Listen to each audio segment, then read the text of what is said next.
Finding closure after tragedy is a necessary part of the healing process. But what if that isn't possible? For the loved ones of missing persons or those with cases who have long gone cold, the questions they ask themselves can haunt them for a lifetime. Such was the case of the elusive Flight 870 from Italy, which crashed for reasons that have still not been determined.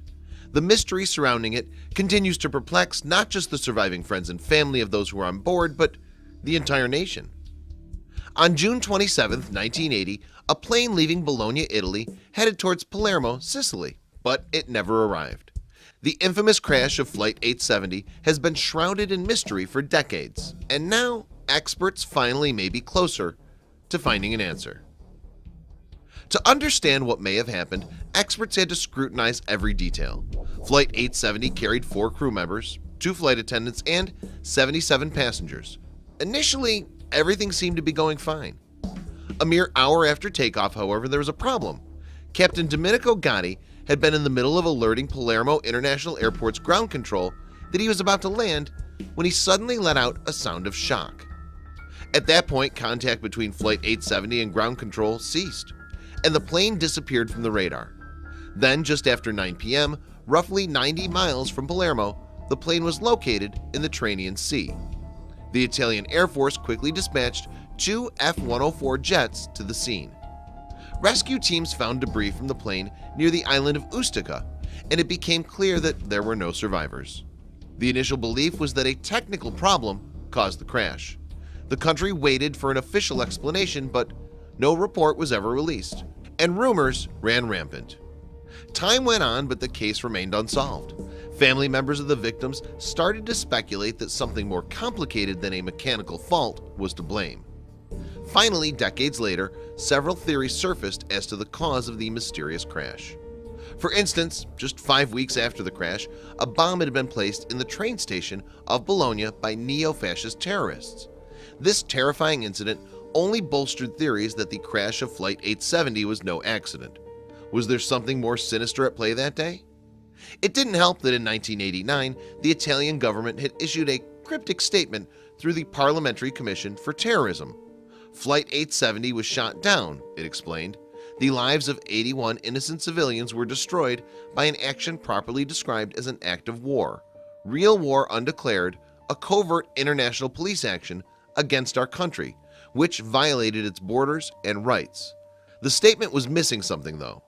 Excluded from the report was the name of who may have been responsible for the attack. The report also indicated that there had been a missile, even though a claim by another government commission pointed to an explosion within the plane itself. The public demanded answers.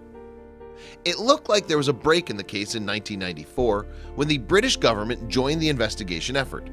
They determined a bomb was detonated on the plane, causing the crash. The problem? The Italian high courts dismissed the findings entirely. The confusion didn't end there. In 1999, Italian judge Rosario Priore produced a report of his own claiming that there had been a cover-up by Italian officials. He alleged that Flight 870 was a pawn in a high-stakes political game. Priore claimed that Flight 870 was simply caught in the crossfire between Italian, French, Libyan, and U.S. Air Forces during an attempt to assassinate a Libyan head of state. In the years since, other sources have supported it, leading to a complicated conspiracy theory. The theory gained a lot of attention because all of those nations had planes using the same airspace the day of the crash. Documents procured by Italian media also supported the theory. Moreover, Muammar Gaddafi, the then leader of Libya, had been flying that same day. Gaddafi's plane was, in fact, attacked by the French, perhaps accidentally, though conspiracy theorists argued this was no coincidence. Astonishingly, more conspiracy theories have developed since. One asserting that Flight 870 actually landed safely in the water before British forces sent scuba divers to blow it up in an effort to kill any witnesses to the assassination attempt. One journalist came up with another theory claiming that Israeli forces accidentally shot down Flight 870 because they had it confused for a different plane taking uranium to Iraq.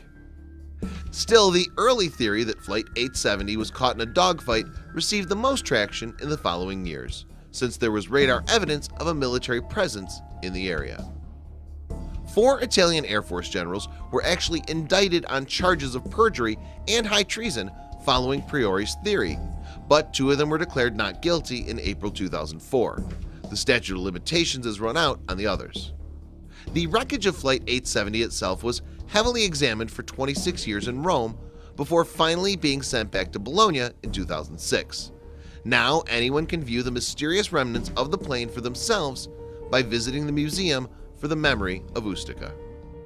A final turning point in the saga came in 2011 when the Italian government was ordered to pay damages to the families of all the victims on Flight 870 at a civil tribunal. Technically, this was not a criminal charge, but it did seem to indicate that they had admitted some culpability. We may never learn the answers to the mystery of Flight 870, but that doesn't mean the speculation will end anytime soon. For all we know, there's more to this story. Share this mysterious plane crash with your friends below.